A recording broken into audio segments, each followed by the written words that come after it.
When? So, I'm wearing purple today. I thought about it, and I see this protests that are going around. I've been reading some of the Twitter feeds and things like that, and it seems like a lot of people are taking one side or the other very vehemently, posting a lot of stuff out of anger, and people are going around and they're destroying stuff and overgeneralizing everybody. And well, you know, it seems like we collective we Americans are falling for this line that we're all one or the other, that we're red state or blue state, or, you know, if you voted for Trump, I'll never speak to you again. Oh, you vote for that Hillary, she should have been in jail. You're a liberal. I don't have anything to do with you. Nonsense. Nonsense. Don't fall for it. You know, I saw a map somebody put up, and it showed all the urban areas. They're typical blue and surrounded by a sea of red. And I'm like, you know, that map is incredibly inaccurate.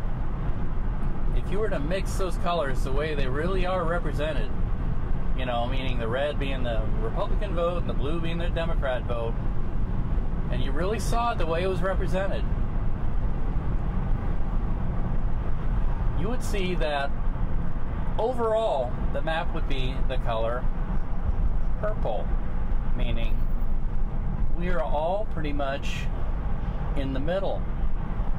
Sure, there's some places where it's really red and some places where it's really blue, and sure, yeah, there are some election years where the color of the map is a darker purple, or the color of the map is a lighter purple. I'm trying to think which would be, it doesn't matter. The point is, we are not as divided as it's being put to us as. We're only divided when we believe the media bullshit. I don't know, why is there media bullshit trying to divide us and make us think that way? Well, one simple word: ratings. It gets us watching, or it gets us listening, or it gets us reading the newspapers. Not so much. So we got to think about where we really do come together, and not let people divide us and then conquer, because that's what's going on. Divide and conquer. And it's all being done for selfish reasons. I've presented an idea that I have, and I don't know how harebrained it is or not, that maybe we should go towards a more parliamentary style of government. You know, maybe that would break up these big blocks that are trying to, you know, vampire us, make us unproductive, argumentative, hateful people, because overall we're not argumentative or hateful. People are arguing now, oh, we elected a racist, homophobe, blah, blah, blah. Well, you know, unfortunately Trump did make some good points about certain things, and he appealed to certain people where it really matters to them, their pocketbooks. And yes, I know I tend to lean liberal in my points of view, but yes, Hillary, and that's my collective term for Bill and Hillary Clinton, the Clintons did sign off on NAFTA under their watch and the free trade agreement. And after all that happened, we watched a lot of jobs, good American jobs, go to China. And now we're being told, oh, suck it up, go to Walmart, buy cheap Chinese stuff, it doesn't last 2 years. Let me list the names of some products. You know, I was having this conversation with somebody I respect who was talking about this. Said, yeah, let's list some products that we aren't made in America anymore. How about Amana? How about a lot of the Sears products? You know, Sears Craftsman tools, it used to be that if you bought a Craftsman and you broke it, you could bring it back. It was guaranteed for life. They give you a brand new one. And if they didn't have that particular one, they give you the new version of it. They guaranteed things for life. That was American pride and workmanship. And now those people are out of work and everything's made in China. And we can't guarantee that anymore. But, you know, it's so cheap. Why do we have to guarantee it? You can just go out and buy another one. Very wasteful of resources. And we're sending all our money, the money that, you know, we should have locally here, feeding us, clothing us, making our products, putting our kids through college. We're sending that now to China. You know, I have nothing against the Chinese. I like the Chinese. Great culture, great country. Unfortunately, they have kind of an adversarial love-hate relationship. They love our money, but they hate our form of government. And I don't know why we send money to support a country, a government that is oppressing large parts of their population. And by that I mean particularly the people in Tibet. But, you know, show you how much of a hypocrite, open dialogue, how much of a hypocrite I am. Yes, but that too was made in China. But, goddamn GoPros, made in China too. No, well, yeah, I think they are made in China. I'm not a big fan of GoPros because they do stuff like that, turn themselves on and kill their batteries. So that when you want to go use them, my Sony, which the company is Japanese, but the product is made in China.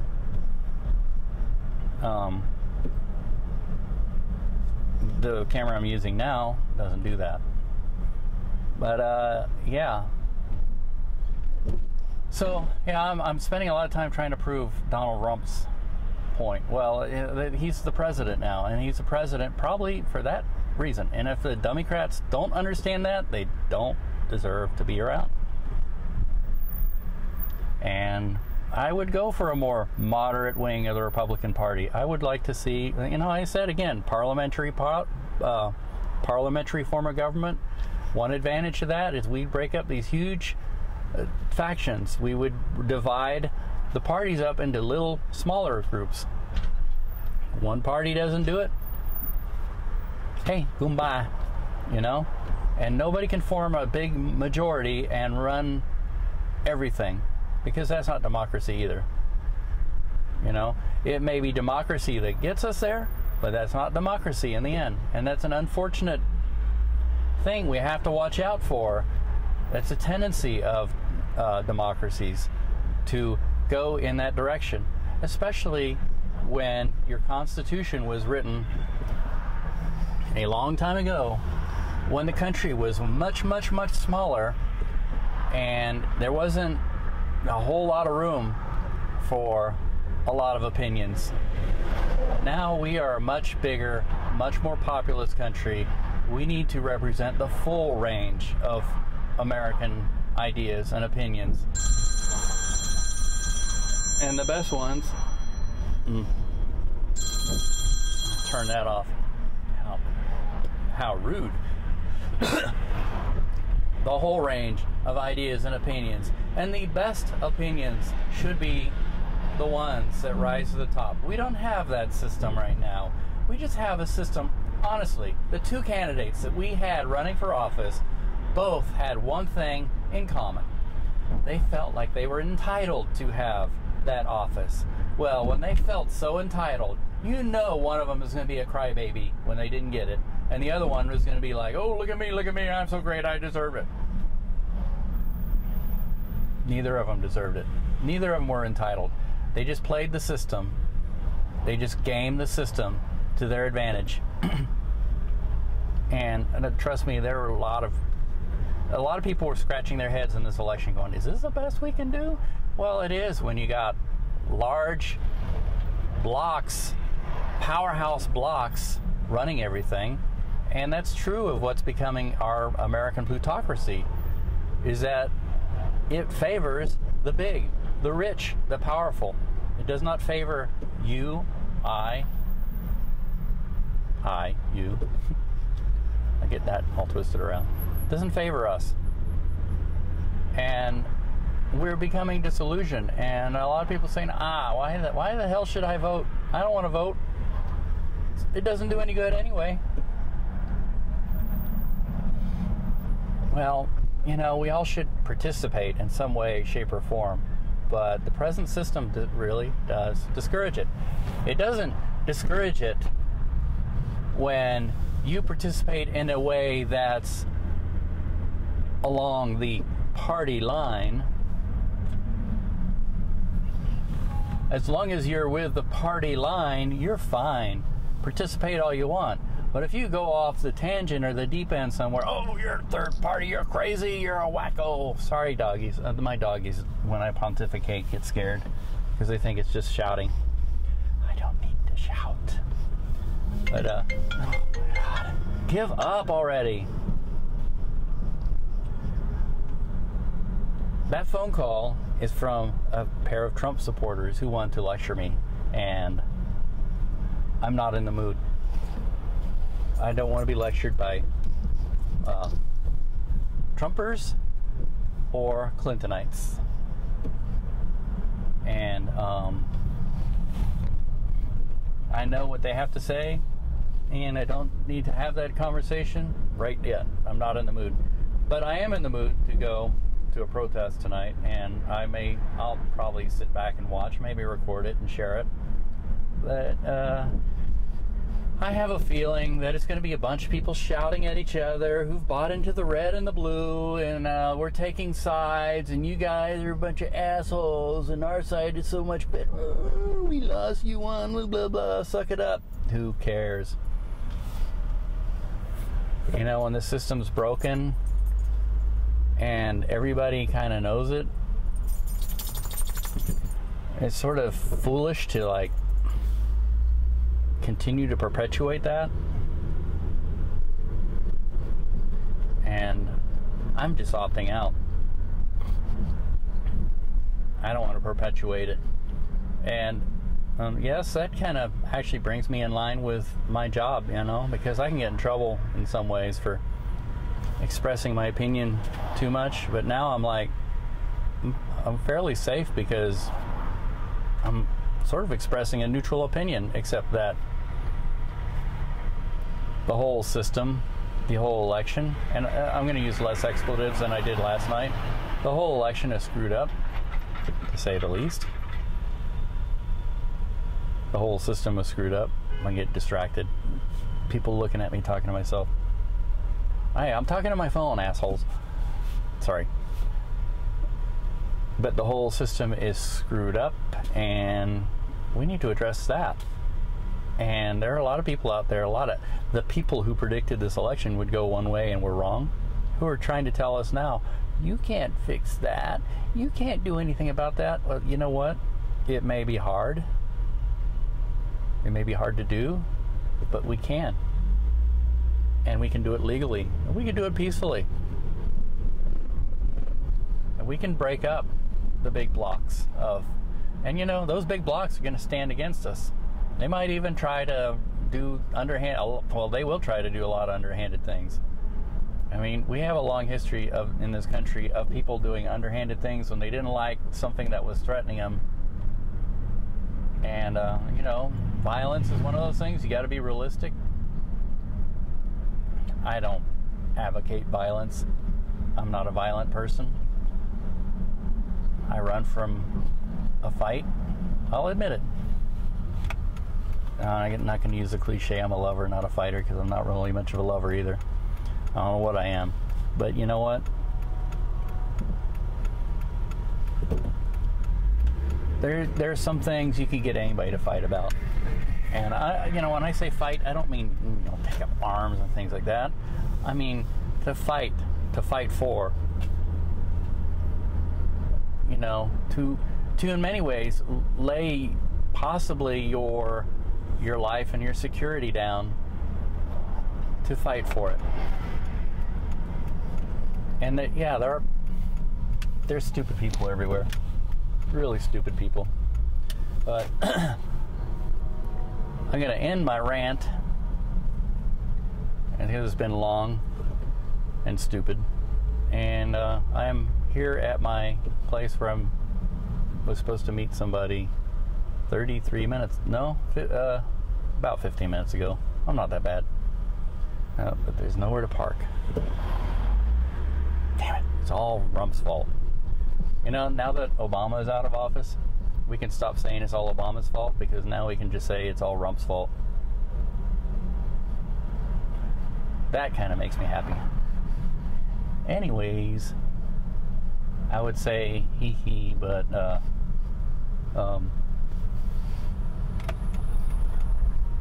I may have more to add to this, so anyways for now.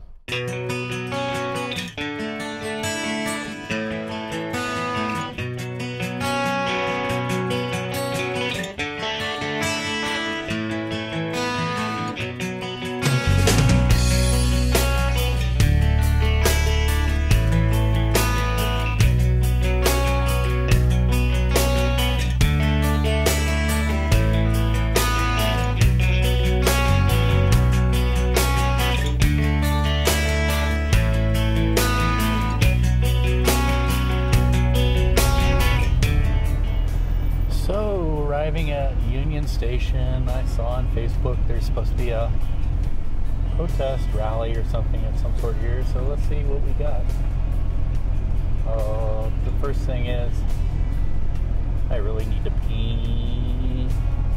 I drank some coffee, and then I drank a steamer, and since I had my doggies with me, I couldn't leave them alone while I went to the bathroom, so hopefully there's a parking spot I can find.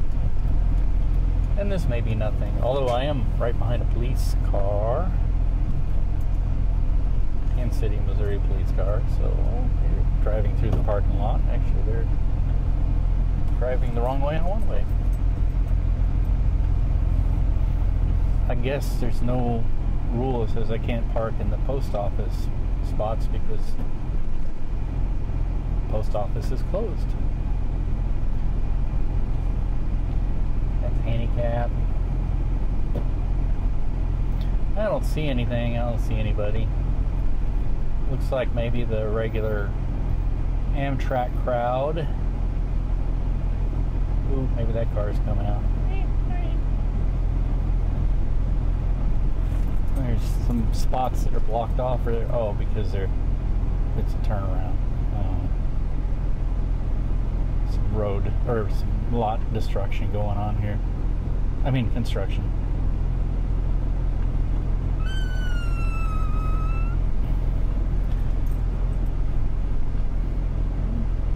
That might be okay. There's some people coming in and out. I hope so, because I sure hope I can use the Union Station bathroom.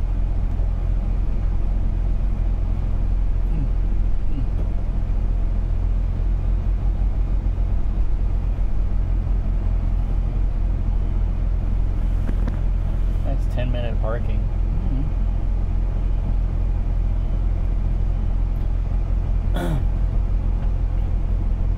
I know sometimes with these kind of things, well, sometimes. I don't normally go to protest kind of events. Years ago, I got to meet, his name is Dave something. He was the guy who wrote Eco Warriors and Eco Defense, and he was one of the famous people that started the protest movement, the environmental protests, to spike trees and things like that. And, oops, how about I turn some lights on? And he said something that was very intelligent to me. I asked him, of course, the obvious question. You know, I was on an assignment asking for a TV show I worked for in my college. And the obvious question is, oh, what do you think about the protest movements and, you know, the radical protests and all this great, you know, rah-rah, chain ourselves to trees and do all this great stuff? I said, oh, it's fine, except that in general what happens is whenever the media shows up and the cameras are turned on, you tend to get these people who show up these things, and they're all about it. They'd love to stop a bulldozer, spike a tree, or all the kinds of radical action. And ooh, look at me! I'm on TV. Oops. Yes, please turn that off. And then he said the cameras go away after all is said and done, and then they're not so much into it. And he said, I'm a scientist, and I really was very passionate about saving forests and ecosystems. And to do that, you had to do a lot of hard work. You had to plant trees and do just basically hard back-breaking stuff. The basic research was hard. You had to hike way out in the woods and do things that required a lot of you. And and even in the activism role, there's a lot of what I've known activists call shit work that needs to be done. The stuff that really needs to happen to get the stuff off the ground. He said these people would be nowhere to be found. So, yeah, I've kept that in mind, that a lot of people who tend to show up at these things tend to be the same clowns who show up at all these things. But when it comes down to the real nitty-gritty, doing action type stuff, put your money where your mouth is, they don't have it. They don't have any money. They're just all mouth and no money. And I don't mean that in a literal sense of like being poor. I mean that in a figurative sense of investing of themselves into their cause. And I think that if people really did invest of themselves into the things they say they believe in, more people would take them seriously. But when people don't do that, I know I'm sounding judgy. Oh yeah, you're being judgy, and it's not like that. You might meet some people, and I may have a change in attitude. We'll see. Maybe I'll meet some cool people, and they'll change my mind. But so far, I've met a few people, quite a few people, in some of the latest movements, political movements, mainly liberal political movements, who have not impressed me at all. They've just been all show and no go, and actually they have tended to make things much worse. Taking the understanding, the quality discussions, and I see some people with flags over here. I don't know what that is, but yeah, maybe. Oh, it looks like I don't know. Oh, there's our protest. It's right across the street. Anyway, we'll see, and maybe I'll get some video to share. But anyway, I gotta pee. Pee.